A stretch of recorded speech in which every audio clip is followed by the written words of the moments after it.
તો મિત્રો શું તમે જાણો છો કે હૈદરાબાદને મોતીઓનું શહેર કહેવામાં આવે છે? અને મિત્રો શું તમે એ જાણો છો કે રૂસની રાજધાની એ મોસ્કો છે? અને ભારતનો સૌથી ઊંચો બાંધ કયો છે? તો ભારતનો સૌથી ઊંચો બાંધ એ ટિહરી બાંધ છે. અને મિત્રો પ્રથમ વિશ્વયુદ્ધની શરૂઆત 1914થી તે 1918 સુધી તે વિશ્વયુદ્ધ ચાલ્યું હતું. અને શું તમને ખબર છે કે કેરળની અંદર 25 જુલાઈ 2001ના રોજ લાલ રંગનો વરસાદ થયો હતો? અને સોનાની શોધ એટલે કે ઉત્પાદન કરનારો દેશ એ પ્રથમ ચીન છે. અને મિત્રો શું તમે એ જાણો છો કે ભારત રત્નની શરૂઆત 1954થી થઈ હતી?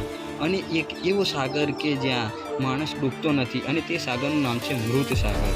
તો મિત્રો આપણી ચેનલને સબસ્ક્રાઈબ કરવાનું ભૂલતા જ નહીં. આવા જ અવનવા વિડીયો લઈને આપણે આવતા રહીશું, તો સપોર્ટ કરજો. જય માતાજી. આવા જ બીજા એક નવા વિડીયોની સાથે મળીએ છીએ કાલે. જય માતાજી.